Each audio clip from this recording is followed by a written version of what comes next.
show you a couple tips for dipping things.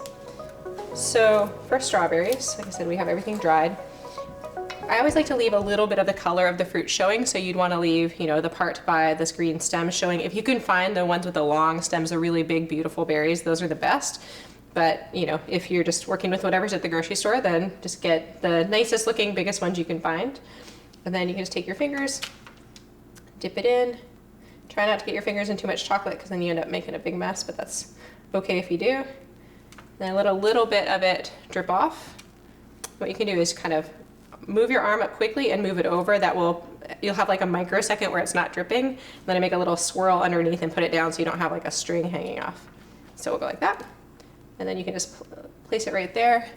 Then you have your beautiful dipped strawberry, and I'll just finish the other ones and then we'll move on to the dried fruit. Okay, so we have our chocolate dipped strawberries there. You'll see those will firm up really quick. Probably they'll be almost firm by the time we get done with our dried fruit. So now we have our dried apricots. You can use tongs too if you want, but I feel like, you know, I just have more control with my fingers, so let's use them. Dip a few, I won't dip all of these. You can kind of twist it a little bit too and move it over, and that will prevent the drips. And then we'll do a few mangoes for variety. You can find the really nice, you know, beautiful, vibrantly colored Philippine mangoes. Those are my favorite to do this with. You know, even though I like having the ones with no added sugar at all, they get quite leathery, so they're not the most like luscious in a dessert. So probably better to, you know, have a few that are a little bit more pliable and toothsome, and then serve with some fresh fruit again.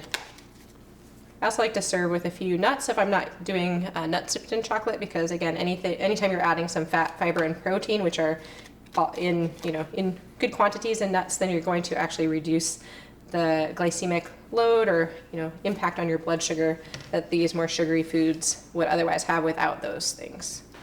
Just starting to firm up. I'm not going to touch them because I'll leave some fingerprints.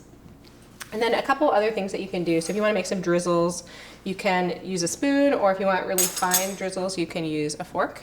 So I'll do some over the mango, so you can get some chocolate on your fork tines and just kind of drizzle over like this. You want to get more than you think actually, so you can do some, You can also do it as a spoon and do it higher up, and kind of, if you want to cover everything in drizzles, then it's nice. You can just do it with a lot more higher up. You're going to get chocolate everywhere doing that if you're not used to it, but that's okay. And again, if you realize your temper is not great, you could have some chopped nuts or something handy. You could just sprinkle them on the chocolate while it's wet and they'll stick, or cocoa powder or powdered sugar. So I'll set these off to the side, and then we'll go ahead and work on our rochers.